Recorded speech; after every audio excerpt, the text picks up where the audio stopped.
ఆకాశవాణి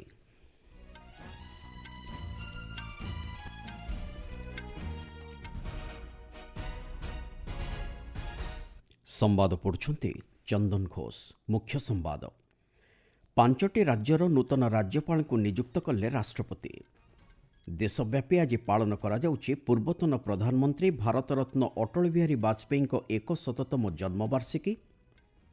ମଧ୍ୟପ୍ରଦେଶର ଖଜୁରାହୋଠାରେ ଆଜି ଦେଶର ପ୍ରଥମ ନଦୀ ଆନ୍ତଃସଂଯୋଗୀକରଣ ପ୍ରକଳ୍ପ ସମେତ ଅନ୍ୟାନ୍ୟ ବିକାଶମୂଳକ ପ୍ରକଳ୍ପର ଶିଳାନ୍ୟାସ କରିବେ ପ୍ରଧାନମନ୍ତ୍ରୀ। ଯୀଶୁଖ୍ରୀଷ୍ଟଙ୍କ ଜନ୍ମଦିବସ ଅବସରରେ ଆଜି ବିଶ୍ୱବ୍ୟାପୀ ପାଳନ କରାଯାଉଛି ଖ୍ରୀଷ୍ଟମାସ ପର୍ବ ଏବଂ ଭାରତ ୱେଷ୍ଟଇଣ୍ଡିଜ୍ ମହିଳା ଦିନିକିଆ ଆନ୍ତର୍ଜାତିକ କ୍ରିକେଟ୍ ସିରିଜ୍ର ଦ୍ୱିତୀୟ ମ୍ୟାଚ୍ରେ 115 ରନ୍ରେ ବିଜୟୀ ହୋଇ ଭାରତ 2-0ରେ ସିରିଜ୍ ଅଗ୍ରଣୀ। ରାଷ୍ଟ୍ରପତି ଦ୍ରୌପଦୀ ମୁର୍ମୁ 5ଟି ରାଜ୍ୟର ନୂତନ ରାଜ୍ୟପାଳ ନିଯୁକ୍ତ କରିଛନ୍ତି।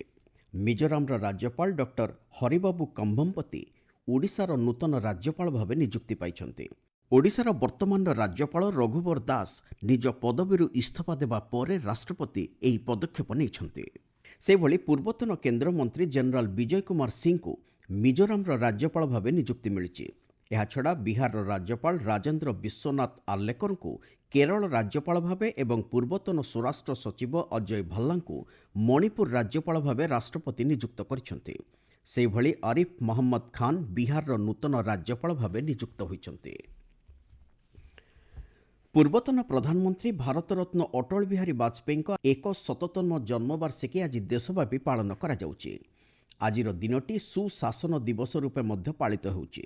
ନୂଆଦିଲ୍ଲୀସ୍ଥିତ ଏହି ମହାନ ନେତାଙ୍କ ସମାଧିସ୍ଥଳ ସଦୈବ ଅଟଳ ନିକଟରେ ବହୁ ମାନ୍ୟଗଣ୍ୟ ବ୍ୟକ୍ତି ପୁଷ୍ପାର୍ଘ୍ୟ ଅର୍ପଣ କରି ତାଙ୍କ ପ୍ରତି ଶ୍ରଦ୍ଧାଞ୍ଜଳି ଅର୍ପଣ କରିବେ। ଆମ ସମ୍ବାଦଦାତାଙ୍କ ନିକଟରୁ ମିଳିଥିବା ସୂଚନା ଅନୁଯାୟୀ 1924 ମସିହା ଆଜିର ଦିନରେ ଏହି ମହାନ ନେତା ଗ୍ୱାଲିୟରଠାରେ ଜନ୍ମଗ୍ରହଣ କରିଥିଲେ। ଅଟଳ ବିହାରୀ ବାଜପେୟୀ ରାଜନୀତିଜ୍ଞ ବ୍ୟତୀତ ଏକାଧାରାରେ ଜଣେ ବିଶିଷ୍ଟ ଲେଖକ, କବି, ସାମାଜିକ କର୍ମୀ ଓ ସାମ୍ବାଦିକ ମଧ୍ୟ ଥିଲେ। ସେ 3 ଥର ଭାରତର ପ୍ରଧାନମନ୍ତ୍ରୀ ଭାବେ ଦାୟିତ୍ୱ ଗ୍ରହଣ କରିଛନ୍ତି। ତାଙ୍କର ପ୍ରଧାନମନ୍ତ୍ରୀ ସମୟରେ ଦେଶର ଅର୍ଥନୈତିକ ନୀତିକୁ ସଶକ୍ତ କରାଯିବା ସହିତ ମୌଳିକ ଢାଞ୍ଚାଗତ ପ୍ରକଳ୍ପଗୁଡ଼ିକ ସମେତ ଜାତୀୟ ରାଜପଥ ଏବଂ ଗ୍ରାମାଞ୍ଚଳର ସଡ଼କ ପଥର ଅନେକ ବିକାଶ ହୋଇପାରିଥିଲା। ଅଟଳ ବିହାରୀ ବାଜପେୟୀଙ୍କ ନେତୃତ୍ୱରେ ଭାରତ ସଫଳତାର ସହ ପୋଖରାନ-2 ପରମାଣୁ ପରୀକ୍ଷା କରିବା ପରେ 1998 ମସିହାରେ ଏକ ପରମାଣୁ ଶକ୍ତି ସମ୍ପନ୍ନ ଦେଶ ଭାବେ ନିଜକୁ ଗଢ଼ି ତୋଳିଥିଲା। ପ୍ରାୟ 40 ବର୍ଷ ଧରି ସେ ବିଭିନ୍ନ ପଦପଦବୀରେ ରହି ସଂସଦରେ ନିଜ ଦାୟିତ୍ୱ ସଫଳତାର ସହ ତୁଲାଇଛନ୍ତି। ଭାରତର ବୈଦେଶିକ ମନ୍ତ୍ରୀ ଭାବେ ଅଟଳ ବିହାରୀ ବାଜପେୟୀ 1977 ମସିହାରେ ପ୍ରଥମ ଥର ଲାଗି ମିଳିତ ଜାତିସଂଘ ଇତିହାସରେ ହିନ୍ଦୀ ଭାଷାରେ ନିଜର ଅଭିଭାଷଣ ପ୍ରଦାନ କରିଥିଲେ। ଉତ୍ସର୍ଗୀକୃତ ତଥା ତ୍ୟାଗପୂତ ଜୀବନାଦର୍ଶ ଓ ଦେଶ ସେବା ଲାଗି 2015 ମସିହାରେ ତାଙ୍କୁ ଭାରତର ସର୍ବୋଚ୍ଚ ବେସାମରିକ ପୁରସ୍କାର ଭାରତ ରତ୍ନରେ ସମ୍ମାନିତ କରାଯାଇଥିଲା।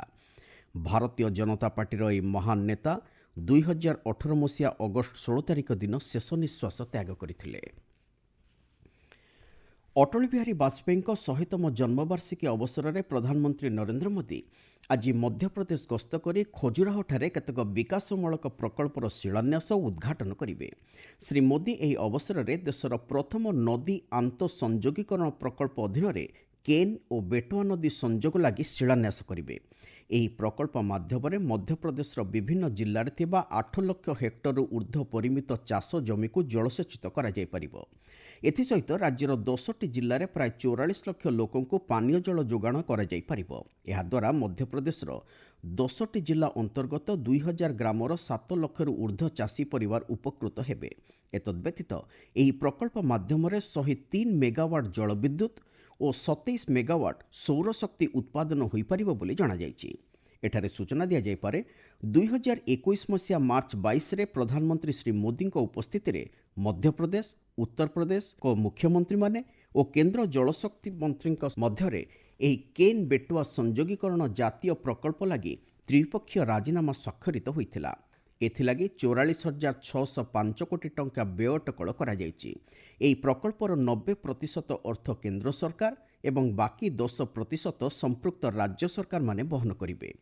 ଏହି ସମାରୋହରେ ପ୍ରଧାନମନ୍ତ୍ରୀ ଅଟଳ ବିହାରୀ ବାଜପେୟୀଙ୍କ 1ଶତତମ ଜନ୍ମବାର୍ଷିକୀ ଅବସରରେ ସ୍ମାରକୀ ଡାକଟିକଟ ଓ ମୁଦ୍ରା ଉନ୍ମୋଚନ କରିବାର କାର୍ଯ୍ୟସୂଚୀ ରହିଛି। ଏତଦ୍ବ୍ୟତୀତ ଶ୍ରୀ ମୋଦି 1153 ଅଟଳ ଗ୍ରାମ ସୁଶାସନ ଅଟ୍ଟାଳିକା ଲାଗି ଶିଳାନ୍ୟାସ କରିବେ। ସୁଶାସନର ସୁଫଳ ପଞ୍ଚାୟତ ସ୍ତରରେ ପହଞ୍ଚାଇବା ଉଦ୍ଦେଶ୍ୟରେ ଏହି ଅଟ୍ଟାଳିକାଗୁଡ଼ିକ ଗୁରୁତ୍ୱପୂର୍ଣ୍ଣ ଦାୟିତ୍ୱ ନିର୍ବାହ କରିବେ। ଆପଣମାନେ ସମ୍ବାଦ ଶୁଣୁଛନ୍ତି ଆକାଶବାଣୀରୁ।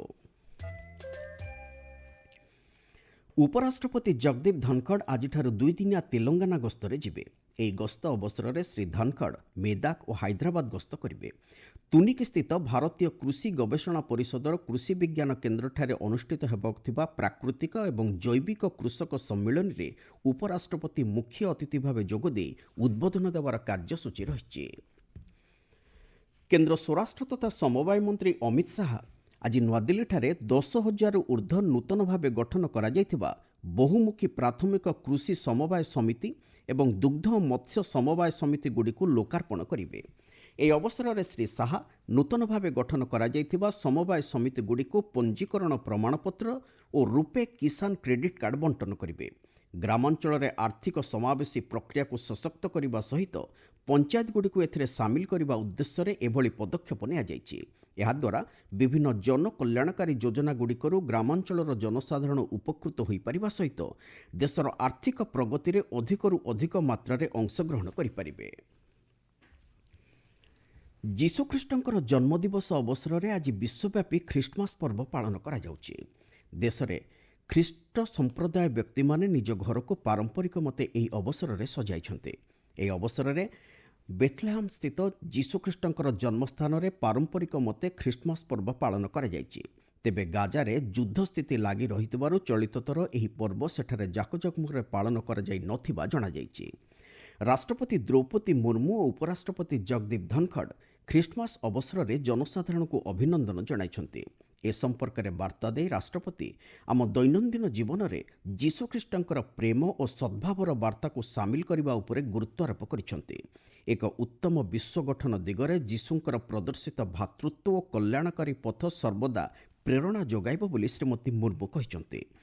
ସେହିଭଳି ଉପରାଷ୍ଟ୍ରପତି ଶ୍ରୀ ଧନଖଡ଼ ଖ୍ରୀଷ୍ଟମାସ ପର୍ବକୁ ଆଶା, କରୁଣା ଓ ଏକତାର ପ୍ରତୀକ ଭାବେ ଦର୍ଶାଇଛନ୍ତି। ଯୀଶୁଖ୍ରୀଷ୍ଟଙ୍କର ଉପଦେଶ ଜନସାଧାରଣଙ୍କ ମଧ୍ୟରେ ଆପୋଷ ସମ୍ମାନ, ବିଶ୍ୱାସ ତଥା ସହାନୁଭୂତିକୁ ଅଧିକ ସଶକ୍ତ କରିପାରିବ ବୋଲି ସେ କହିଛନ୍ତି। ଜାମ୍ମୁ କାଶ୍ମୀରର ପୁଞ୍ଚ ଜିଲ୍ଲା ଅନ୍ତର୍ଗତ ଘୋଡ଼ା ପୋଷ୍ଟ ନିକଟରେ ଭାରତୀୟ ସେନାର ଏକ ଗାଡ଼ି ଦୁର୍ଘଟଣାଗ୍ରସ୍ତ ହେବାରୁ 5 ଜଣ ସୈନିକଙ୍କର ମୃତ୍ୟୁ ହୋଇଛି। ଏହାଛଡ଼ା 5ରୁ ଉର୍ଦ୍ଧ୍ୱ ଆହତ ହୋଇଥିବା ଜଣାଯାଇଛି। ଆମ ଜାମ୍ମୁ ସମ୍ବାଦଦାତା ଜଣାଇଛନ୍ତି, ସେନାର ସମ୍ପୃକ୍ତ ଗାଡ଼ିଟି ନିୟନ୍ତ୍ରଣ ହରାଇବା ଫଳରେ ନିକଟସ୍ଥ ଏକ ଖାଇ ମଧ୍ୟକୁ ଖସି ପଡ଼ିବାରୁ ଏହି ଦୁର୍ଘଟଣା ଘଟିଛି। ଘଟଣାସ୍ଥଳରେ ଉଦ୍ଧାର କାର୍ଯ୍ୟ ଜାରି ରହିଥିବା ବେଳେ ଆହତଙ୍କୁ ନିକଟସ୍ଥ ହସ୍ପିଟାଲରେ ଚିକିତ୍ସା ଲାଗି ଭର୍ତ୍ତି କରାଯାଇଛି। ମାୟା ସାନ୍ଦୁ ଦ୍ୱିତୀୟ ଥର ଲାଗି ମୋଲ୍ଡୋଭାର ରାଷ୍ଟ୍ରପତି ଭାବେ ଦାୟିତ୍ୱ ଗ୍ରହଣ କରିଛନ୍ତି। ଗତ ନଭେମ୍ବର ମାସରେ ହୋଇଥିବା ରାଷ୍ଟ୍ରପତି ନିର୍ବାଚନରେ ସେ ବିଜୟ ଲାଭ କରିଛନ୍ତି। ଶ୍ରୀମତୀ ସାନ୍ଦୁଙ୍କର ଜାତୀୟ ସୁରକ୍ଷା ଓ ଅର୍ଥନୈତିକ ଅଭିବୃଦ୍ଧି ନୀତି ଜନସାଧାରଣଙ୍କ ମଧ୍ୟରେ ବେଶ୍ ଆଦୃତ ହୋଇଥିବା ବେଳେ ଦେଶର ବିକାଶ ଦିଗରେ ପ୍ରତ୍ୟେକ ନାଗରିକଙ୍କର ସକ୍ରିୟ ଅଂଶଗ୍ରହଣ ଉପରେ ସେ ସର୍ବଦା ଗୁରୁତ୍ୱାରୋପ କରିଆସିଛନ୍ତି। କ୍ରିକେଟ। ଭାରତ ୱେଷ୍ଟଇଣ୍ଡିଜ୍ ମହିଳା ଦିନିକିଆ ଆନ୍ତର୍ଜାତିକ କ୍ରିକେଟ ସିରିଜ୍ର ଦ୍ୱିତୀୟ ମ୍ୟାଚ୍ରେ ଘରୋଇ ଦଳ 115 ରନ୍ରେ ବିଜୟୀ ହୋଇଛି।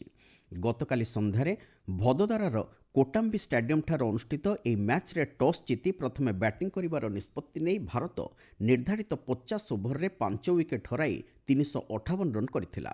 ଦଳ ପକ୍ଷରୁ ହାର୍ଲେନ୍ ଦେୱଲ 103ଟି ବଲ୍ରୁ 115 ରନ୍ କରିଥିବା ବେଳେ ସ୍ମୃତି ମାନ୍ଧାନା, ପାର୍ତିକା ରାୱଲ ଓ ଜେମିମାହା ରୋଡ୍ରିକ୍ସ ପ୍ରତ୍ୟେକ ଅର୍ଦ୍ଧଶତକ ହାସଲ କରିଛନ୍ତି। 359 ରନ୍ ବିଜୟ ଲକ୍ଷ୍ୟର ପିଛା କରି ୱେଷ୍ଟଇଣ୍ଡିଜ୍ ଦଳ 46 ଓଭର ଓ 2ଟି ବଲ୍ରେ 243 ରନ୍ କରି ଅଲ୍ ଆଉଟ୍ ହୋଇଯାଇଥିଲେ। ଭାରତ ପକ୍ଷରୁ ପ୍ରିୟା ମିଶ୍ର 3ଟି ୱିକେଟ୍ ନେଇଥିବା ବେଳେ ଦୀପ୍ତି ଶର୍ମା, ପାର୍ତିକା ରାୱଲ ଓ ତିତା ସାଧୁ 2ଟି ଲେଖାଏଁ ୱିକେଟ୍ ନେଇଛନ୍ତି। ହାର୍ଲିନ୍ ଦେଓଲଙ୍କୁ ପ୍ଲେୟାର ଅଫ୍ ଦ ମ୍ୟାଚ୍ ଘୋଷଣା କରାଯାଇଛି। ଏହି ସିରିଜ୍ର ପ୍ରଥମ ମ୍ୟାଚ୍ରେ ମଧ୍ୟ ଭାରତ ୱେଷ୍ଟଇଣ୍ଡିଜ୍କୁ 211 ରନ୍ରେ ପରାସ୍ତ କରି 2-0ରେ ଏହି ସିରିଜ୍ ଆଗୁଆ ରହିଛି। ସିରିଜ୍ର ତୃତୀୟ ତଥା ଅନ୍ତିମ ମ୍ୟାଚ୍ ଆସନ୍ତା ଶୁକ୍ରବାର ଭଦୋଦରାରେ ଖେଳାଯିବ। ମୁଖ୍ୟ ସମ୍ବାଦଗୁଡ଼ିକ ପୁଣି ଥରେ। 5ଟି ରାଜ୍ୟର ନୂତନ ରାଜ୍ୟପାଳଙ୍କୁ ନିଯୁକ୍ତ କଲେ ରାଷ୍ଟ୍ରପତି। ଦେଶବ୍ୟାପୀ ଆଜି ପାଳନ କରାଯାଉଛି ପୂର୍ବତନ ପ୍ରଧାନମନ୍ତ୍ରୀ ଭାରତରତ୍ନ ଅଟଳ ବିହାରୀ ବାଜପେୟୀଙ୍କ 1ଶତତମ ଜନ୍ମବାର୍ଷିକୀ ଏବଂ ମଧ୍ୟପ୍ରଦେଶର ଖଜୁରାହୋଠାରେ ଆଜି ଦେଶର ପ୍ରଥମ ନଦୀ ଆନ୍ତଃସଂଯୋଗୀକରଣ ପ୍ରକଳ୍ପ ସମେତ ଅନ୍ୟାନ୍ୟ ବିକାଶମୂଳକ ପ୍ରକଳ୍ପର ଶିଳାନ୍ୟାସ କରିବେ ପ୍ରଧାନମନ୍ତ୍ରୀ। ସମ୍ବାଦ ଶେଷ ହେଲା। ଅଧିକ ସମ୍ବାଦ ପାଇଁ ଆପଣମାନେ newsonair.gov.in ୱେବସାଇଟ୍ ଏବଂ ନ୍ୟୁଜ୍ ଅନ୍ ଏୟାର ଆପ୍ରେ ଲଗ୍ଇନ୍ କରିପାରିବେ।